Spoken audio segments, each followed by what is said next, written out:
Yeah, good morning, everyone. So yesterday we saw movement in most of the US market, wherein US market moved up sharply, specifically Nasdaq. Two reasons for that. One is Fed has indicated on expected line. They had not reduced the rate, but indicated that the September rate cut is coming. And second thing, Nvidia came up with a good result and good guidance. As such, Nvidia was up by around 13%, and along with Nvidia, a lot of technology company moved up in line with that. Apart from that, even the post market in US, Meta came up with the number, and numbers were also strong. And Meta moved up by almost around 7%. As such, futures of the US market are also positive.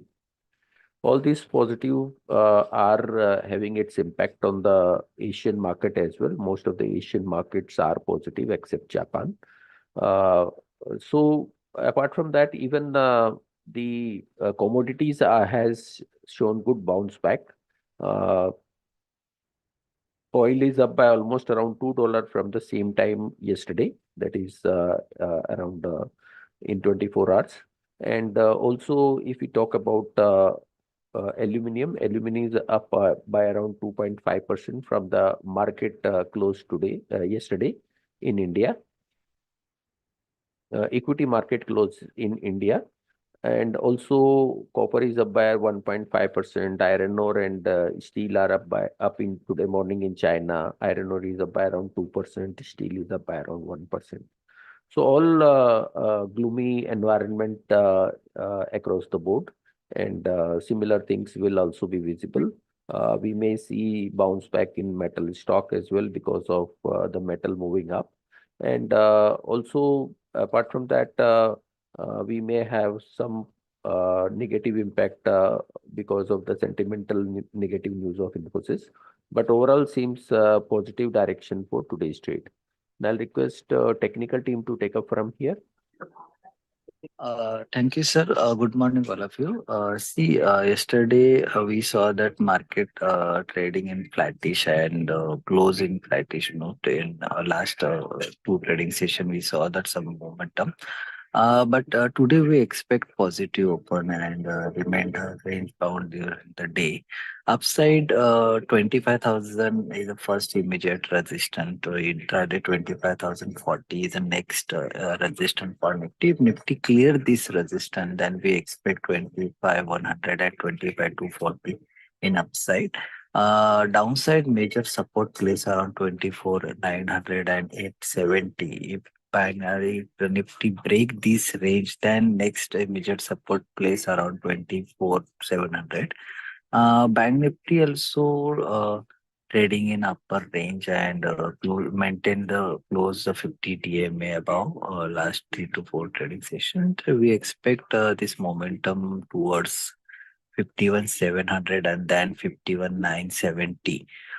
Next level for Bank Nifty. Downside 51,340 is the first immediate support for Bank Nifty. Fin Nifty also trading in upper range. First immediate resistance place around 23,600 and then 23,700. And support place around 23,470. The all three index in today we expect positive open, but we closely watch weekly expiry in Nifty. That Nifty managed to sustain the 25,000 above range. Stock specific Asian Paint looks positive at current level. We expect this momentum to be continue in Asian Paint. Upside target around 33 and 32 and upside. So we expect Asian Paint looks positive in current level. SRF also looks positive in current level. So SRF also looks positive. And mid cap, we already given in monthly high tech pipe. So we expect yesterday managed to sustain 152 range. To expect this momentum towards 178, 180 in upside.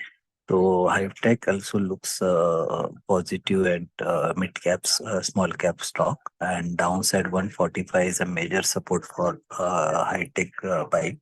That's it for technical derivative I can get. Yeah, thank you. Good morning, everyone. So on the derivatives front, as we are seeing that from the OI front, there has been continuously addition from the put writer through, as we are seeing that in yesterday's session, Nifty future managed to give close about 25,000 mark, due to which the strength has been more gain more in the market from the put writer front. And another positive thing that we are seeing from last 2 weeks of trading session is PCROI. PCRO is continuously managing to get close above 1.10 level, due to which the stability which we are seeing in the market is more than the quarter front. As we are seeing the fall which is coming in the market in between, in that scenario we are seeing that the put writer positions are not getting shifted heavily, but when the pullback is coming, the put writer positions are getting added on strongly, due to which the strength is getting fulfilled in the market. As in today's session also we are seeing that the gift nifty is likely to open about 25,000 mark, and likely to witness around 25,050 to 25,100 level. If in today's trading session, if nifty managed to give close about 25,000 mark, then major liquidation we will see from the call right up front, and the next resistance directly will be placed near 25,300 to 400 mark in near term of trading the session, due to which we will witness more buying momentum in the market in coming days of a trading session. The near support for the market lies near 24,800 to 24,600 level. On the monthly basis, the support for the Nifty is at 24,600 level, and on the weekly basis 24,800 will act as an important supportive zone. So overall strength and the data perspective seems to be a positive side. New long positions can be also be created and will should be hold with the support of 24,800 level for the further resistance toward 25,300 to 400 zone. The stocks that look positive in today's session will be ICICI Prudential Life, Granules, Godrej Property. This three counter looks positive in today's day of trading session. So that's it from Director Front. Thank you. Good morning. Bharat Forge subsidiary Kalyani Strategic Systems has received defense license for manufacture of defense products at its plant in Maharashtra. This will allow the company to participate in potential future defense programs. So positive for Bharat Forge. BHEL result is okay. Order book stands at 1,35,000 crores, up 3% sequentially and up 34% year on year. Revenue was up 10% year on year. EBITDA margin came below expectation. They were at -3% versus expectation of -1.6%. Last year it was -7%.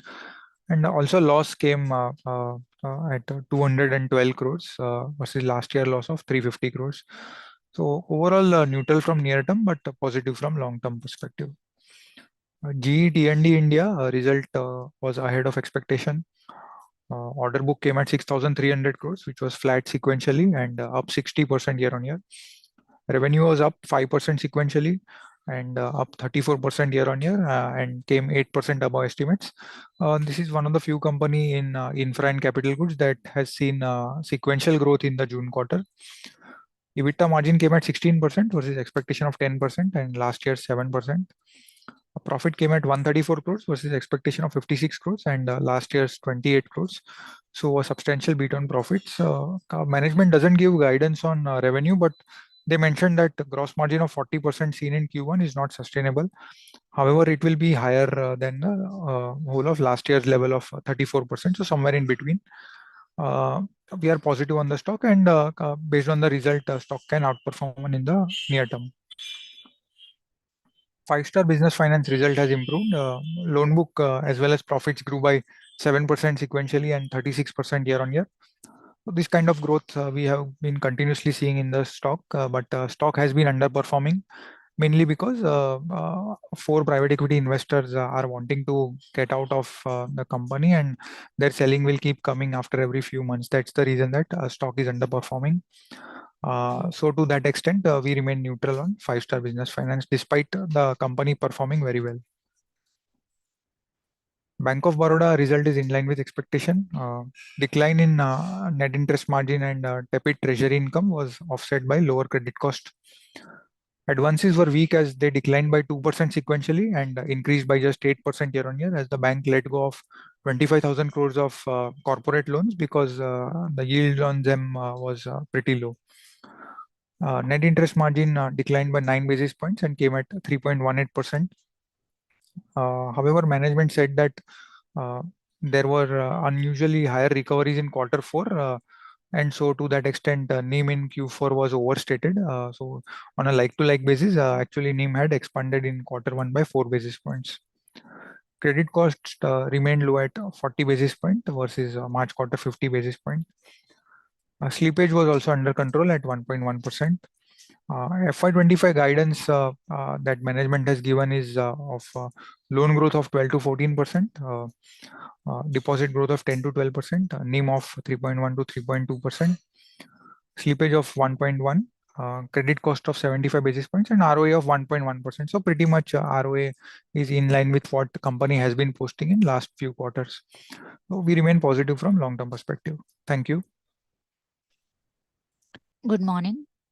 Crompton Greaves posted the results, and results were above expectations. Revenue grew by 14% on a YY basis, and EBITDA margin reported at 10.9% versus expectation of 10.4%. The company is anticipating price hikes in fans, while B2C lighting segment is expected to see high single-digit price correction. The butterfly segment has continued its weak performance as there was a decline in revenue by 18% and operating margins has declined by 498 basis points. The management expects pickup in butterfly segment in second half of FY25 based on the seasonal sales. The stock is trading at a PE of 39 times to FY26 earnings, and we are neutral on this stock at this valuation. One can continue to hold with a long-term positive outlook. Thank you. Good morning, everyone. Yeah, go ahead. Good morning. Infosys has received a notice for tax evasion of over 32,000 odd plus crores from Director General of GST Intelligence. So the notice says Infosys is liable to pay the tax under reverse charge mechanism, wherein on supplies received from branches outside the India location for the period from 2017 to 2022. Earlier, Infosys had received the same notice from Karnataka state GST authorities also, and the company had responded to that show cause notice. So, in a stock exchange filing, Infosys has clarified that it had paid all the GST dues and is fully in compliance with the central and state regulations on this matter. So, this news can be sentimentally negative for Infosys today. Secondly, Wipro has secured a multi-year contract from a global automotive player, MEL, wherein it would be enhancing the IT infrastructure with hybrid cloud solutions. The size of the deal is not disclosed. Earlier, we have seen similar kind of deal wins from TCS and Infosys also in this week. Wipro stock has not participated in the recent IT sector rally since they gave a disappointing Q2 guidance. So any deal win news can have a positive impact on the Wipro stock. On the results front, Birlasoft reported disappointing numbers almost on all the parameters, wherein revenues and margins were below the street expectations. Even the TCV deal win at $160 million was subdued because for the last two consecutive quarters, it was winning around $200 million plus deals. So the long-term outlook remains positive. However, the stock can be under pressure in near term. Sonata Software's results were broadly in line with expectations. The constant currency revenue growth grew 1.4% sequentially. The margins were flat at 7%. We have a neutral outlook on the stock. Thank you. Good morning, everyone. So today, one IPO is coming. The name of the company is Seagull India Limited. The price band is 380 to 401. The issue size is 1252 crores at the upper end. We have given a subscribe rating to the IPO. So as far as the company goes, it is founded in 2002 and it's an infrastructure construction company with expertise in specialized structural projects, including elevated roads, flyovers, bridges, etc. By July 2024, the the company completed over 34 road and highway projects. These projects include 16 EPC projects, 1 HAM project, 5 operations and maintenance projects, and 12 item rate projects. Order book of Seagull has grown from just 6,000 crores in FY 2022 to rupees 9,471 crores as on June 30th, 2024, translating to a CAGR of 12.6%. The order book to sales ratio is at 3.13 times to its FY24 sales. So this provides decent growth visibility over the next couple of years. As far as the company's USPs are concerned, it is first is asset light model. The company mainly has its machinery on buyback or lease rent basis. So this leads to lower fixed capital requirement for the company and in turn to higher asset turn and higher ROCE. As well as the company has a good financial track record of growth. The company has grown its revenue at a CAGR of 63.43% from FY22 to 24, and the PAT in the same period has grown at a CAGR of 55%. EBITDA margins are also decent at 17%.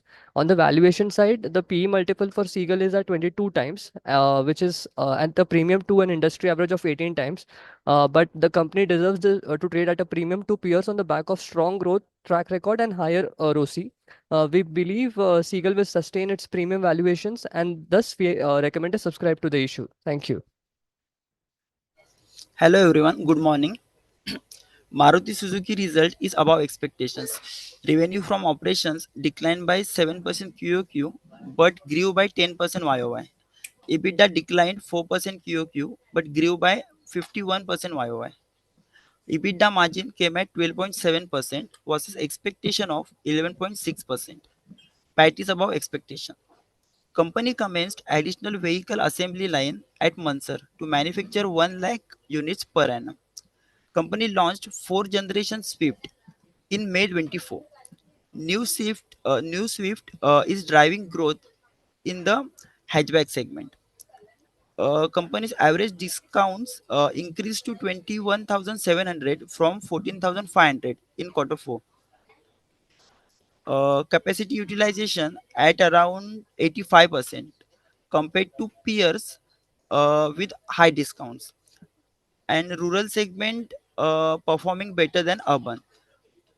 Company aims to convert petrol diesel cars into hybrids car for national objective, and company has 2 strong hybrid models like Grand Vistara and uh, Invicta already available, and plans to further expansion on ethanol flex fuel vehicles and CNG models.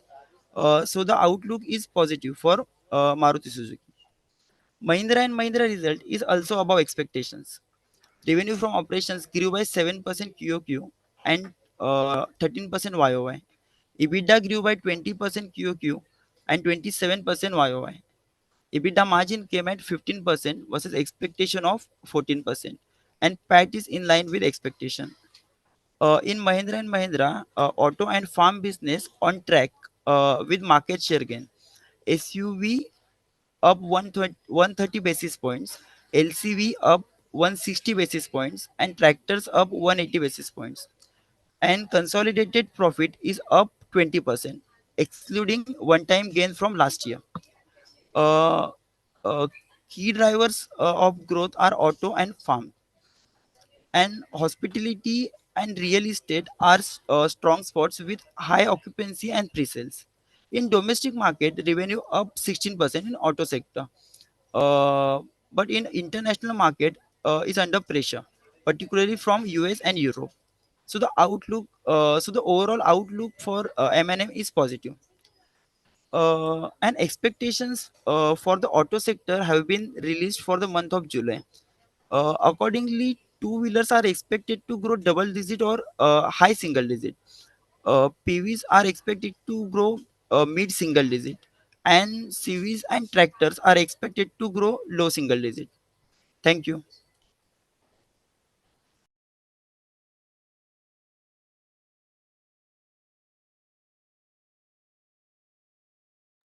Yeah, and I'll request commodity team to take up from here.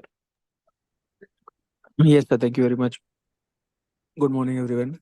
So yesterday we had witnessed a rally in commodities, and today we might continue to see that Gold one can buy on dips around the October contract 69 850 to 900 levels and maintain a stop loss of 69 600. On upside, we are eyeing for 70,200 to 400 levels on upside. And silver, we are expecting prices to test 8450, 85,000, whereby some profit taking is expected. So watch out for that. And on dips, one can enter long around 83 500, 83 300, and maintain a stop loss of 82 700. And in crude oil, prices might test 66 50, which is a hurdle point at 6650 to 6700.